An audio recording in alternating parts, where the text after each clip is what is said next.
오순절 날이 이미 이름에 그들이 다 같이 한 곳에 모였더니 호련히 하늘로부터 급하고 강한 바람 같은 소리가 있어 그들이 앉은 온 집에 가득하며 마치 불의 혀처럼 갈라지는 것들이 그들에게 보여 각 사람 위에 하나씩 임하여 있더니 그들이 다 성령의 충만함을 받고 성령이 말하게 하심을 따라 다른 언어들로 말하기를 시작하니라. 그때의 경건한 유대인들이 천하 각국으로부터 와서 예루살렘에 머물러 있더니 이 소리가 나매 큰 무리가 모여 각각 자기의 방언으로 제자들이 말하는 것을 듣고 소동하여 다 놀라 신기하게 여겨 이르되 보라, 이 말하는 사람들이 다 갈릴리 사람이 아니냐? 우리 각 사람이 난 곳 방언으로 듣게 되는 것이 어찌 됨이냐? 우리는 바데인과 메데인과 엘람인과 또 메소포타미아, 유대와 갑바도기아, 본도와 아시아, 부르기아와 밤빌리아, 애굽과 및 구레네에 가까운 리비아 여러 지방에 사는 사람들과 로마로부터 온 나그네 곧 유대인과 유대교에 들어온 사람들과 그레데인과 아라비아인들이라. 우리가 다 우리의 각 언어로 하나님의 큰 일을 말함을 듣는도다 하고 다 놀라며 당황하여 서로 이르되 이 어찌 된 일이냐 하며 또 어떤 이들은 조롱하여 이르되 그들이 세술에 취하였다 하더라. 아멘. 모든 사람은 본질적으로 종교적인 성향을 갖고 있습니다. 종교가 있든지 종교가 없다고 스스로를 말하는 무교라고 말하는 사람이든지 상관없이 이 세상에 있는 모든 사람은 본성적으로 다 종교적인 성향을 갖고 있습니다. 이스라엘 백성들이 살아계신 하나님의 풍성한 은혜를 누렸음에도 불구하고 그 이후에 이방신들을 찾아갔던 이유도 그 사람 안에 있는 종교적인 본성 때문입니다. 스스로를 무교라고 말하는 사람도 무의식적으로 스스로가 믿고 신앙하는 어떤 개인적인 종교의 대상이 분명히 있습니다. 그것이 신이라고 불리는 어떤 존재가 아니라 할지라도 여러 가지 모양으로 돈이라든지 명예라든지 건강이라든지 또는 취미와 같은 것들로 누구에게나 존재하기 마련입니다. 이처럼 사람이 본질적으로 종교적인 이유는 우리 사람들이 하나님의 형상을 따라 지음받은 피조물이기 때문입니다. 우리는 하나님의 형상을 따라 지음받은 자들이라는 거죠. 우리는 하나님의 형상을 따라 지음을 받았고 모든 사람은 하나님 안에서만 완전한 만족을 누릴 수 있습니다. 그런데 죄로 인해 이 하나님과 피조물인 사람과의 관계가 깨어졌고 그 후로 모든 사람들은 이 하나님 안에서만 채울 수 있는 만족을 그 어떤 대상을 향하여 찾으면서 갈구하면서 살아갈 수밖에 없었던 거죠. 이런 사람의 종교적인 본성은 어떤 종교적인 사건이나 또는 어떤 현상에 쉽게 반응하기 마련인데요.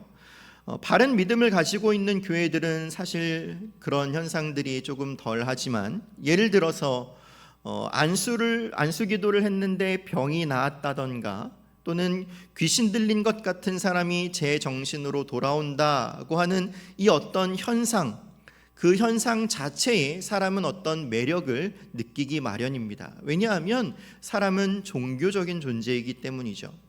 우리는 그 사건들이나 어떤 현상을 바라보면서 그 안에 역사하시는 하나님의 전능하심과 일하심과 역사하심에 집중하기보다는 그 현상 자체에 우리의 마음이 더 끌려간다라는 것입니다. 얼마 전에도 유튜브에 갑자기 어떤 한 사람이 기독교적인 메시지를 전하면서 자신을 전도자라거나 선교사라고 말하면서 병을 고치고 귀신을 내쫓는 사건을 영상으로 올렸는데 그 유튜브를 고정적으로 보는 사람의 수가 18만 명까지 모인 것을 보았습니다. 이처럼 사람은 본성적으로 종교적인 존재이기 때문에 우리의 이성적인 사고의 범위를 넘어서는 어떤 현상들에 대해서 굉장히 쉽게 반응할 수밖에 없습니다. 그래서 우리가 함께 읽은 오순절 성령 강림, 오늘 본문의 사건을 우리가 바라볼 때도 우리의 시선은 자연스럽게 이런 종교적인 현상에 대해 집중하게 됩니다. 예를 들면 2절에 호련히 하늘로부터 급하고 강한 바람 같은 소리가 있었다라는 장면이나, 또는 3절에 마치 불의 혀처럼 갈라지는 것이 각 사람에게 임했다라는 표현들에 우리의 마음이 더 쏠리기 마련이죠. 아까 말씀드렸다시피 모든 사람은 다 종교적인 본성을 가지고 있기 때문에 이런 신기한 현상을 통해서 우리의 마음의 그 빈자리를 신앙적으로 채우려는 그 모든 것들이 다 잘못되었다라고 말하기는 어렵지만, 여러분, 우리는 바른 믿음을 배우고 소망하는 자들로서 이런 신기한 현상들을 넘어서 본문을 통해서 하나님께서 우리에게 말씀하시는 진리가 무엇인지를 조금 더 자세히 함께 살펴보기 원합니다. 잘 알고 계신 대로 본문은 주님께서 승천하신 이후에 약속하신 대로 오순절에 성령 하나님께서 강림하신 사건을 기록하고 있습니다. 그런데 이 성령 강림 사건은 어떤 신기한 현상을 넘어선 신구약 성경이 함께 보여주고 있는 삼위 하나님의 연합적인 역사하심이 이 본문 안에 담겨져 있습니다. 성령 강림이라고 해서 성령 하나님의 단독적인 사역이 아니라 삼위 하나님의 연합적인 역사가 이 가운데 있다라는 거죠. 조금 더 자세히 본문을 살펴보면 오순절날 마가의 다락방에 성령 하나님께서 충만하게 임재하실 때 3절을 보시면 마치 불의 혀처럼 갈라지는 것들이 각 사람 위에 하나씩 임했다라고 기록하고 있습니다. 여러분, 한번 잘 생각해 보시면 좋을 것 같아요. 상상해 보시기 바랍니다. 여러분, 불의 혀가 어떻게 생겼을까요? 불의 혀 어떻게 생겼을까요? 질문을 하나 드릴까요? 불처럼 생겼을까요? 혀처럼 생겼을까요? 이 표현의 원어를 그대로 살려서 번역하면 불의 혀는 불 같은 혀, 불 모양의 혀로 이해하는 것이 좋습니다. 여러분, 그러면 불 모양의 혀는 불 모양일까요? 혀 모양일까요? 보통 한글 표현은요, 중요한 게 뒤에 나오죠. 사과 같은 내 얼굴 하면 사과 모양이에요? 얼굴 모양이에요? 맞아요, 얼굴 모양이에요. 그런데 여기서는 불 모양의 혀는 혀가 아니라 사실 불로 이해하는 것이 더 좋습니다. 그렇게 생각해야 하는 이유가 있는데요, 성경에서 이 혀라는 단어는 말을, 언어를 지칭하는 단어이기 때문입니다. 고린도전서 14장에 보면 방언에 대한 참 여러 말씀들이 기록되어 있는데, 고린도전서 14장에 기록된 이 방언이라고 기록된 단어와 오늘 본문 3절에서 기록된 혀라는 단어가 같은 단어입니다. 그리고 오늘 본문 11절을 보시면 우리가 다 우리의 각 언어로 라는 표현이 있죠. 이 언어라는 표현 단어 역시 3절에 등장하는 혀라는 단어와 같은 단어입니다. 그러니까 불같은 혀라는 것은 어떤 혀 모양을 말하는 것이 아니라 언어, 말을 이야기하는 거죠. 그러면 당연히 그 모양은 불과 같은 모양이 될 것입니다. 곧 불의 혀, 불같은 혀라는 표현은 불 모양을 한 불처럼 생긴 말들, 언어들을 이야기하고 있는 것입니다. 성령께서 충만하게 임재하실 때 마치 불의 혀처럼 갈라지는 것들이 각 사람에게 임했을 때 그 사람들에게 나타난 것은 4절을 보시면 다른 언어, 다른 말, 다른 혀입니다. 성령 하나님의 충만하신 임재 가운데 나타난 사건을 통해서 볼 때 우리가 성령 하나님에 대해서 이해하고 생각할 때 제일 먼저 생각해야 할 것이 무엇이겠습니까? 성령 하나님은 바로 말씀의 영이라는 사실입니다. 말씀하면 생각나는 구절이 있죠. 요한복음 1장 1절, 태초에 말씀이 계시니라. 이 말씀이 하나님과 함께 계셨으니 이 말씀은 곧 하나님이시라. 이 말씀이 누구이십니까? 예수님이십니다. 예수 그리스도의 영이신 성령 하나님은 곧 말씀의 영입니다. 구약 성경에서도 이 성령의 강림하심과 말에 대한 연관성을 찾는 것은 사실 어려운 일이 아닙니다. 민수기 11장 25절에 보면 이런 말씀이 있습니다. 여호와께서 구름 가운데 강림하사 모세에게 말씀하시고 그에게 임한 영을 70장로들에게도 임하게 하시니 영이 임하신 때에 그들이 예언을 하다가 다시는 하지 아니하였더라 라고 기록하고 있습니다. 여호와께서 구름 가운데 임하셔서 모세에게 먼저 말씀을 하셨습니다. 그리고 모세에게 말씀으로 임하신 그 영을 이스라엘 백성들의 대표라고 할 수 있는 70인의 장로들에게도 임하게 하시자 그 다음에 그들이 했었던 행동이 무엇이냐면 예언을 하기 시작했다 이렇게 기록하고 있습니다. 곧 성령 하나님은 말씀의 영이신 거죠. 그리고 이어서 모세는 먼 훗날 모든 하나님의 백성들이 선지자가 될 날을 바라보면서 민수기 11장 29절에 이렇게 말씀합니다. 모세가 그에게 이르되 내가 나를 두고 시기하느냐 여호와께서 그의 영을 그의 모든 백성에게 주사 다 선지자가 되게 하시기를 원하노라 이렇게 말씀합니다. 모세가 성령의 감동하심으로 내다본 이 성령을 통해 말하게 되는 민수기 11장의 말씀이 오늘 본문 사도행전 2장의 오순절 강림을 통해서 그대로 나타나고 이루어지고 있는 것입니다. 성령 하나님께서 말씀의 영이시라는 사실은 예수님께서 성령 하나님에 대해서 알려주시는 요한복음 말씀에서도 잘 나타나 있습니다.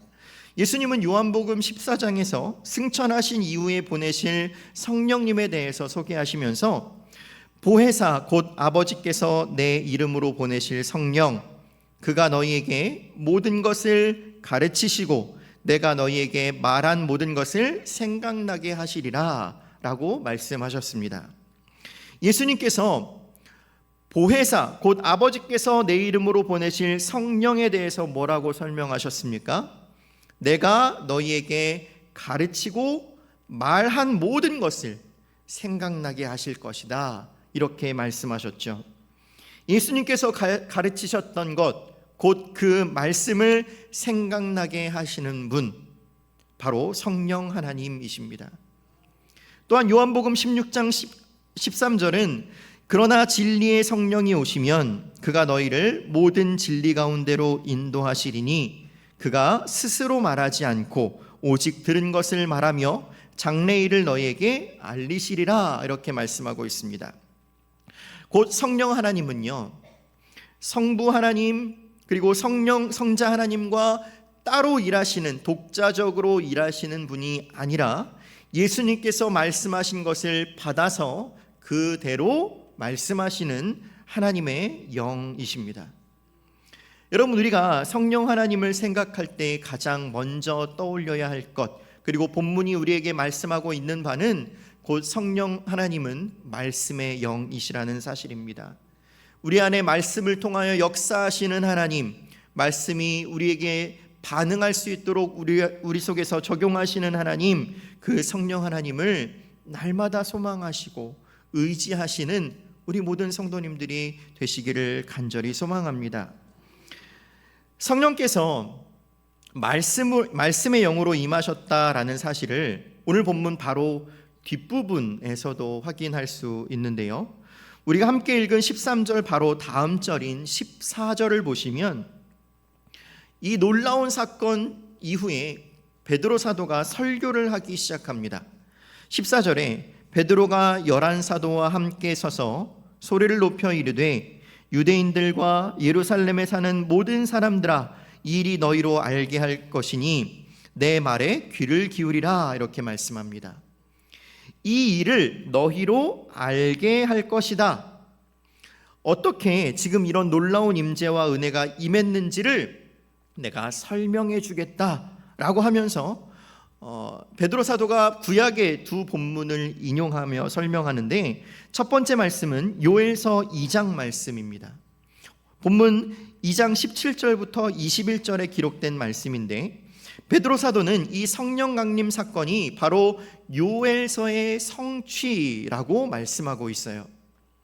베드로 사도가 인용한 요엘서의 말씀을 간단하게 요약하면, 여호와의 날, 마지막 메시아를 통해 임하게 될 그리스도의 날이 이르기 전에 그 말세에 내가 내 영을 부어서 주의 백성들에게 말하게 할 것인데, 여호와의 날이 이르기 전에 누구든지 주의 이름을 부르는 자는 구원을 받으리라 하신 말씀입니다. 여호와의 날이 이르기 전에 말세에 내가 내 영을 내 백성들에게 부어줄 때 그들로 하여금 어떻게 하겠다고 말씀하셨어요? 말하게 하겠다라고 말씀하셨습니다. 그 구원이 선포되는 그 마지막 때에 하나님께서 예언하신 말씀이 지금 이루어졌고, 그 말씀의 성취를 따라서 이 성령의 강림의 사건이 이루어진 것이다 라고 설명해 주는 거죠. 곧 성령의 강림하심을 통해서 나타나는 것은 우리 구주 예수 그리스도의 구원, 그리스도의 구속사역이라고 말씀하는 것입니다.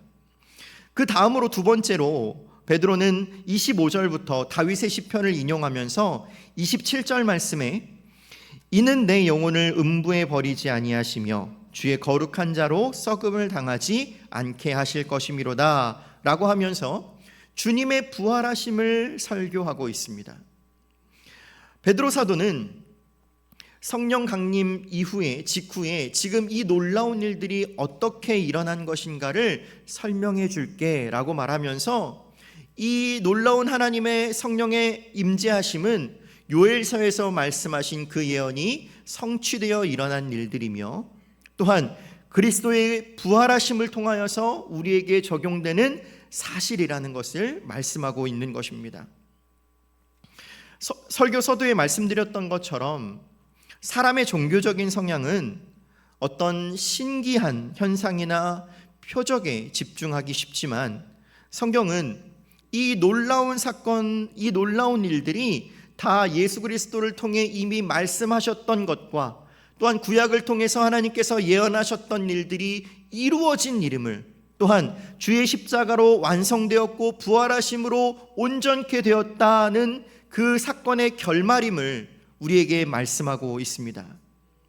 곧 성령 하나님은 말씀의 영, 그리스도의 영이시며 그리스도를 드러내고 나타내시는 분이신 거죠. 따라서 여러분, 성령의 충만을 구한다거나 또는 성령의 열매를 맺는다는 것은 철저하게 하나님의 말씀인 성경에 근거하여서 성령의 도우심을 따라서 말씀의 가르침에 충실하며 예수 그리스도를 닮아가는 것을 의미하는 것입니다. 우리는 날마다 성령의 충만하심을 간구하면서 하나님, 나로 하여금 말씀에 날마다 반응하는 삶이 되게 하여 주시옵소서. 성령 하나님께서 우리에게 조명하시고 바라보게 하시는 예수 그리스도를 닮은 삶이 되게 하여 주시옵소서 라고 소망하며 기도해야 하는 것입니다. 성령의 충만하신 임재 가운데 그들에게 일어난 사건에 대해서 본문 4절은 이렇게 말씀하는데요, 우리 4절을 다시 한번 보시면, 그들이 다 성령의 충만함을 받고 성령이 말하게 하심을 따라 다른 언어들로 말하기를 시작하니라 하고 말씀하죠. 그들이 성령의 충만하심을 받고 다른 언어로 말하기를 시작하는데, 여기서 여러분, 말하게 하시는 주체가 누구라고 말씀하느냐면 성령이 말하게 하심을 따라 라고 기록하고 있습니다. 곧 성령 하나님이 그들의 다양한 언어의 주체라고 말씀하시는 거죠. 그런데 그들의 다양한 언어, 이 말의 내용에 대해서 그들이 무슨 말을 했는가에 대해서 9절부터 11절 말씀은 이 여러 지역의 사람들이 우리가 다 우리의 각 언어로 하나님의 큰 일을 말함을 들었다라고 기록하고 있습니다. 성령 하나님이 주체가 되셔서 그들로 하여금 각각 다른 언어로 말하게 하신 그 내용이 무엇입니까? 하나님의 큰 일입니다. 곧 성부 하나님께서 계획하셨고 또한 예언하셨으며 성자 하나님께서 그 예언대로 모든 일들을, 구속의 은혜들을, 구속의 사건들을 이루셨고 성령 하나님께서 적용케 하신 이 모든 구속의 사건들, 그리스도와 십자가와 부활을 그들로 하여금 말하게 하신 것입니다. 여러분, 이처럼 오순절 성령 감림 사건은 단순히 성령 하나님의 역사하심으로 신기한 여러 가지 일들이 있었던 그런 사건이 아니라 삼위 하나님의 연합적인 사역이며 그리스도가 강력하게 증거되었던 말씀의 영이 임하셨던 사건이었습니다. 그 성령 하나님께서 오늘도 우리와 함께 하시며 우리를 진리 가운데로 구원의 길로 인도하여 주십니다. 또한 하나님의 말씀을 깨닫게 하시고 죄에 대하여, 의에 대하여, 심판에 대하여 책망하실 때 우리로 하여금 그 책망에 반응하여서 십자가 앞으로 나아가게 하시죠. 아까 3절 말씀에 불의 혀, 불 모양의 혀로 임하셨다고 할 때 왜 불 모양으로 임하셨는가에 대한 이유가 바로 여기에 있습니다. 성경에서 불이라는 이것은 한 3가지 정도로 이해를 할 수 있는데요. 성경에서 불이 의미하는 첫 번째는 하나님의 나타나심으로 이해할 수 있습니다. 하나님께서 모세를 부르실 때 불타는 떨기나무에 불타는 모양으로 나타나셨던 것을 볼 수 있고, 또한 광야에서도 불기둥으로 함께 하셨던 장면이나 또한 엘리야의 제단에 불로 임하신 하나님을 우리가 성경을 통해서 바라보면 하나님은 불로 임하셨던 것을 우리에게 말씀하고 있습니다. 두 번째로 이 불이라는 것은 정결케 하는 도구로 사용이 되었는데요. 가장 대표적인 예가 이사야를 부르실 때의 장면을 생각해 보시면 아마 쉽게 떠올리실 수 있을 것 같습니다. 하나님께서 이사야를 부르실 때 천사를 통해서 그 제단에서 핀 숯을 가져와서 이사야의 입술에 대시면서 내 악이 제하여졌고 내 죄가 사해졌다라고 말씀하셨습니다. 그리고 또 민수기 31장 23절에서는 불에 견딜 만한 모든 물건은 불을 지나게 하라, 그리하면 깨끗하려니와 라고 말씀하고 있습니다. 두 번째로 이 불이라는 것은 정결케 하는 도구로 쓰임을 받은 거죠. 마지막으로 불은 심판의 도구로 사용됩니다. 소돔과 고모라에 하나님께서 불로 심판을 내리셨고, 또 여호와께서 명령하시지 않은 다른 불을 담아서 분향했던 나답과 아비후에게도 불로 심판하신 장면 등을 볼 때에 마지막으로 이 불은 심판을 의미하는 것을 우리에게 알려줍니다. 성령 강림 때 이 불 모양의 언어로 나타나신 것은 이 성령 하나님께서 행하시는 사역의 종류, 그 사역의 어떤 사역인지를 우리에게 말씀하고 있는데, 이 성령 하나님께서 불 모양으로 나타나신 것은 곧 하나님께서 임재하신 사건이라는 것과, 또한 이 성령 하나님을 통해서 죄인을 정결케 하시는 사건과, 또한 심판의 도구로 사용됨을 우리에게 알려주고 있는 것이죠.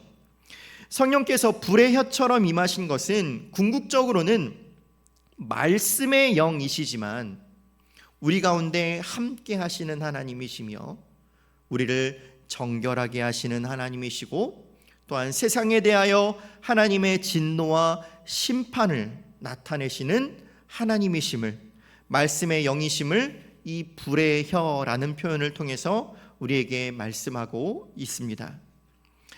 사랑하는 성도 여러분, 성령의 충만하심 또한 성령의 역사하심을 여러분이 지금까지 어떻게 이해하고 계셨습니까?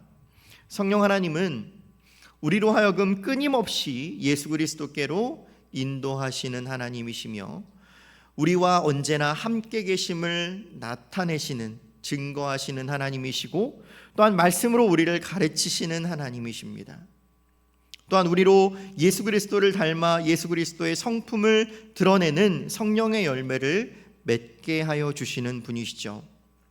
그렇기 때문에 우리가 날마다 이 말씀의 영이신 성령 하나님의 충만하심을 더욱더 사모하며 구할 때 하나님께서 사모하는 영혼들에게 말씀하여 주시고 말씀에 반응하게 하여 주시고 또 말씀을 따라 순종할 수 있는 은혜를 허락하여 주실 줄 믿습니다.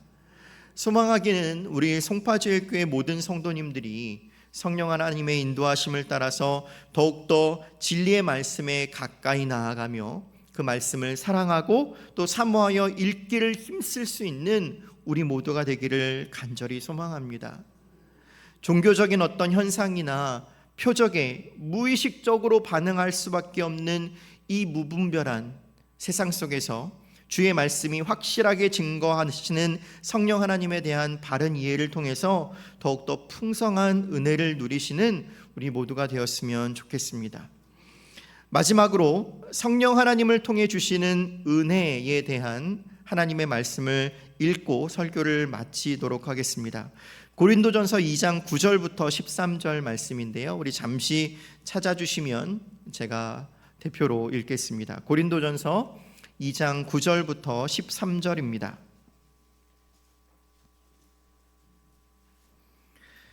고린도전서 2장 9절부터 13절 말씀 제가 천천히 읽어드리겠습니다. 오늘 우리에게 주신 말씀을 기억하시면서 한번 잘 읽어보시면 좋겠습니다.